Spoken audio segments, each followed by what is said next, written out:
안녕하십니까. 반갑습니다. 새만금TV입니다. 자, 오늘 또 여러분들 새만금에 대한 이야기 또 해보도록 할 텐데요. 어제도 말씀을 드렸지만 낮과 밤이 기온 차이가 상당히 좀 차이가 나는 것 같습니다. 낮인데 아직 가을인데도 불구하고 너무 덥습니다. 여러분들. 그리고 저녁 때는 그래도 시원한 기운이 돌아서 좀 상쾌한 기분도 돌긴 하는데 일교 차이가 심하니까 여러분들 조금 더 건강 관리 잘 하시기를 바라겠습니다. 자, 여러분들 새만금에 대한 이야기 최근 들어서도 계속 저희가 하고 있는데요. 뭐든지 그렇습니다. 어떤 현상을 보면서 이제 부정적인 시각을 가지고 계신 분들도 계시고 긍정적인 시각을 가지고 계신 분들이 계신데요. 세상 역사를 만들어가는 많은 부분들을 보게 되면 긍정적인 생각과 사고를 가지고 계신 분들이 세상을 주도했다라고 하는 거 여러분들 알고 계십니까? 그리고 믿음과 확신이라고 하는 것 되게 중요한데요. 어떠한 부분에 있어서 긍정적인 사고가 발생을 하고 그것에 대해서 확신과 믿음을 가질 때 이루어진다라고 생각을 하시면 될 것 같습니다. 꿈은 이루어진다 들어보셨습니까? 여러분들이 가지고 가는 방향성에 대해서 확신을 가지고 간다라고 하면 언제든지 여러분들은 항상 좋은 일이 일어날 것으로 기대를 해볼 수가 있겠습니다.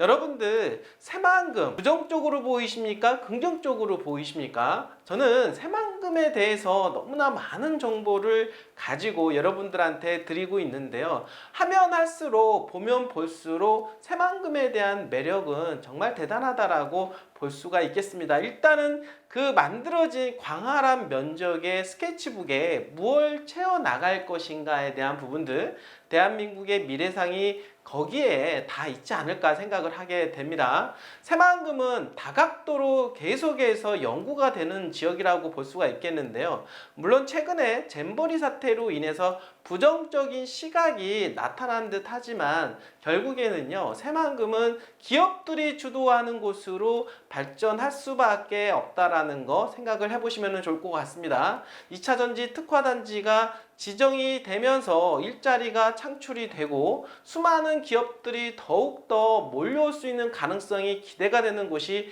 바로 새만금이라 볼 수가 있겠는데요. 새만금은 첨단 산업의 메카로 떠오를 수밖에 없고 재생에너지의 메카로 떠오르고 있다라는 거, 그리고 아리백이다라고 하는 캠페인에 어떻습니까? 동조되는 곳이 바로 새만금일 수밖에 없다라는 겁니다. 자, 세상에 트렌드가 있는데요. 친환경에 대한 이야기가 점점 부각이 되고 있습니다. 여러분들 한번 보셨습니까? 주변에 여러분들의 보시면 주변일 때 주유소가 자꾸 폐업하는 것 분위기 보이지 않습니까? 지방으로 가면 갈수록 폐업된 주유소가 길거리에 널브러져 있는 모습들 혹시 보고 계십니까? 그리고 이 주유소가 대부분 어떻습니까? 셀프 주유소로 전환이 되고 있다는 거 보이고 계십니까? 자, 이야기는 뭐냐면 이제는 이 주유소가 별로 돈이 안 된다라고 하는 거죠. 앞으로는 가솔린, 내연기관 자동차가 점점 없어집니다.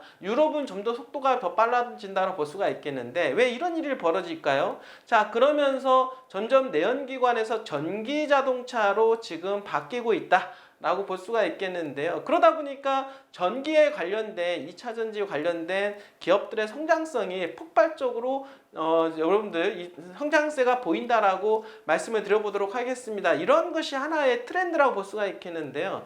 친환경, ESG 경영 이런 것들은 앞으로 대세일 수밖에 없다라는 거, 그리고 친환경으로 가는 어떤 산업 생태계가 만들어질 수밖에 없다라는 거. 그렇지 않으면 규제와 제재가 많을 수밖에 없죠. 최근 들어서 벌어지는 전지구적 재난, 홍수, 여러분들 가뭄, 지진 이러한 일들이 왜 시작이 될까요? 바로 지구온난화로 인해서 지구가 황폐해지고 있다라고 하는 거 볼 수가 있겠습니다. 이러한 부분들을 막기 위해서는 어떻습니까? 온난화를 이산화탄소 배출량을 최대한 줄여야 된다. 앞으로 임계점이 얼마 남지 않았다고 합니다. 그 이상을 넘어가게 되면 더 이상 하고 싶어도 할 수가 없는 상황으로 가기 때문에 최대한 줄이는 방향으로 가야 된다라고 하는 거. 그러다 보니까 친환경에 대한 부분들이 부각이 되고 있죠. 자, 전기 생산하는 것도 마찬가지로 예전에는 화력 화력발전소를 통해서 전기 생산량이 많이 늘어났는데요.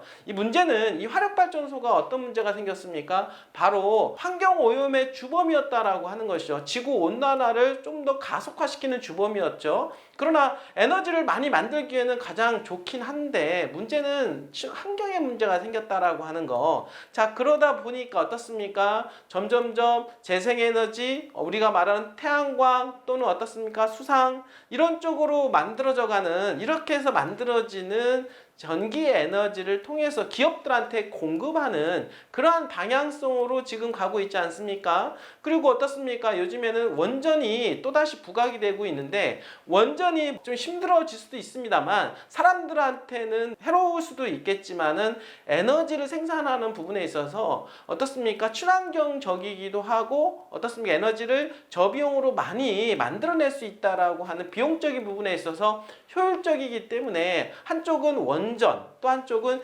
재생에너지로 에너지를 부각을 시키고 있다라고 볼 수가 있겠습니다. 결국에는 방금 전에도 말씀을 드렸던 대로 아리백을 실천할 수 있는 이런 캠페인 쪽으로 앞으로 점점점 부각이 될 텐데요. 결국에는 이 전기 에너지를 어떻습니까? 이런 재생에너지를 통해서 만들어서 100% 기업에 전달할 수 있는 그런 생태계가 만들어질 텐데, 바로 새만금이 최적의 지역이라고 볼 수가 있겠습니다. 자, 그렇다라고 하면 이런 에너지에 대한 부분들, 요즘에 최근에 분산 에너지에 대한 부분들이 좀 부각이 되고 있는 모양입니다. 예전에는 화력발전소를 통해서, 원자력 발전소를 통해서 어떻습니까? 만들어진 에너지를 중앙집권식으로 에너지를 전달을 하게 되었는데요. 그러다 보니까 중앙 통제식이 되었다. 근데 분산 에너지 같은 경우는 한쪽에서는 태양광, 그러니까 태양을 통해서 에너지를 만들고, 한쪽에서는 바다를 통해서 에너지를 만들고, 한쪽에서는 또 원전을 통해서 에너지를 만들고 등등 에너지를 만드는 방식이 조금 틀린데요. 그러한 에너지를 어떻습니까? 그 지역에다가 직접 에너지를 공급해 줄 수 있는, 각 지역마다 틀려질 수가 있다라고 하는 부분들. 자, 이렇게 되면은 지역적인 단가가 틀려질 수가 있고, 그런 에너지를 많이 만들어낼 수 있는 곳, 당연히 에너지원하고 가까운 지역일수록 저비용의 전기료가 들어간다라고 볼 수가 있겠죠. 자, 그러면은 지금 새만금은 어떻습니까? 바로 재생에너지 메카, 여러분들 태양광, 그리고 어떻습니까? 풍력 에너지를 통해서 바로 에너지를 만들어서 바로 그 지역에다가 에너지를 공급을 한다라고 하면 저비용으로 어떻습니까? 에너지를 공급을 할 수 있기 때문에 기업 입장에서는 어떨까요? 기업 입장에서는 당연히 비용이 줄어들기 때문에 당연히 기업들은 거기에 맞춰서 들어올 수밖에 없다라는 거, 바로 이게 포인트라고 볼 수가 있겠는데요. 바로 전라북도가 어떻습니까? 오늘 여러분들한테 소개할 분산 에너지 중심지로 떠오르고 있다라는 거, 특히나 새만금이 떠오르고 있다라는 거, 최근 2차전지 관련된 기업들이 몰려오고 있는데 거기에 더욱이 어떻습니까? 에너지, 그러니까 재생에너지를 통해서 100% 특화단지에 도달을 하고, 도달된 그 에너지가 바로 아리백을 실현할 수가 있다라고 하면은요, 정말로 수많은 기업들이 몰려올 수 있는 여건과 토대가 될 수밖에 없다라는 거, 결국에는 새만금은 기업형 중심지로 떠오를 수밖에 없다라는 거 다시 한번 말씀을 드려보도록 하겠습니다. 전라북도 새만금 분산에너지 중심지로 비상의 날갯짓을 피고 있다라고 보는 거, 여러분들 당연히 그렇게 되면은 저비용으로 전기에너지를 공급을 받기 때문에 기업 유치가 더욱더 탄력을 받을 것으로 예상을 해보게 됩니다. 전라북도는 분산에너지 특화 지정을 위한 산학 연관 전문가로 구성된 분산에너지 특별법 대응 협의체를 7일 구성하고 첫 회를 가졌는데요. 이날 협의체는 분산에너지 특화지역 지정 선점 방안을 모색하고 특화 지역 지정을 위해 공동 노력하기로 했다라고 하는 소식입니다.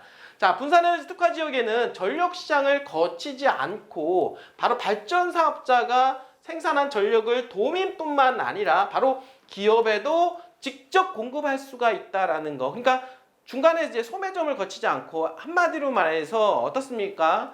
농사를 비유한다라고 하면 농민들이 직접 공급한 그 농산물을 바로 소비자들한테 공급하게 되는, 당연히 저렴하게 공급받을 수가 있다라는 거죠. 당연히 이 부분 또한 마찬가지로 어떤 부분이 당연히 에너지를 만들어서 에너지를 직접 판매까지 할 수 있는 그런 것이 바로 분산 에너지라고 볼 수가 있겠습니다. 자, 한마디로 말해서 발전과 판매 경업 특례가 적용이 된다라고 볼 수가 있겠는데요. 자, 특화 지역에서는 통합발전소 운영이 가능하고 섹터 커플링 등 신규 유연성 자원의 혁신 체계 실증이 추진됩니다. 자, 전라북도는요, 분산 에너지 활성화 특별법이 시행되는 2024년도 6월까지 전라북도 지역을 대상으로 전력 수요량 및 전력만 분석을 하고 특화지역 지정 신청 대상지구를 선정해 분산에너지 특화지역 육성 방안을 만들겠다라고 하는 보관입니다. 자, 이렇게 되면 제가 보기에는요, 현재 특화단지, 여러분 2차전지 관련된 특화단지, 그러니까 새만금 산업단지죠. 새만금 산업단지는 당연히 분산에너지 특화지역으로 지정이 된다라고 하면 어떤 일이 벌어질까요? 많은 기업들이 몰려올 수밖에 없다라는 거. 자, 21년도 신재생 에너지 보급 통계에 따르면 전북 지역은 설치 용량 4.5GW로 전국에서 두 번째로 높은 수치로서 분산 에너지 특화 지역 지정에 유리한 측면이 있는데요. 그리고 새만금의 태양광 풍력 발전 3GW, 부안 고창의 해상 풍력 2.4GW 등 총 7GW 규모의 재생에너지 사업이 정상적으로 추진되어 마무리된다라고 하면 전력 소비 대비 전력 생산 비율인 전력 자립률이 67%, 무려 133% 2배 이상 증가시킬 수가 있다라고 합니다. 자, 이렇게 되면 다급다족형 분산에너지 특화 지역이 완성되는 것이라고 볼 수가 있겠습니다. 자, 이종원 전라북도 에너지 수소산업과장은요, 전북 지역의 분산에너지 보급이 확산된다라고 하면 2차전지 등 전력 다소비 기업과 글로벌 아리백 재생에너지 100% 사용하는 그런 기업들, 달성이 필요한 기업들이 대거 우리 지역으로 몰리게 될 것이다 라고 밝혔습니다. 자, 여러분들 분산에너지 특화 지역 지정, 자, 새만금은 이미 준비가 되어 있다라고 볼 수가 있겠습니다. 여러분들 새만금 기대가 되지 않습니까? 제가 여러분들한테 항상 말씀드렸던 대로 새만금의 큰 틀, 큰 흐름을 본다라고 하면 결국에는 갈 수밖에 없는 곳입니다. 가는 과정 속에서 우여곡절은 다소 있겠지만 오히려 그 우여곡절이 여러분들의 기회가 될 수 있다는 거 항상 명심하시고 기억하시길 바라겠습니다. 요 타이밍에 좋은 지역, 좋은 입지에 토지를 매입을 해놓는다라고 하면 여러분들의 꿈을 실현할 수가 있게 되는 것입니다. 저희 새만금TV에서 도와드리도록 하겠습니다. 토지 투자 궁금하시거나 구입에 의향이 있으신 분들은 언제든지 저희 새만금TV에 연락 주시길 바라겠습니다. 끝까지 시청해 주셔서 진심으로 감사드립니다.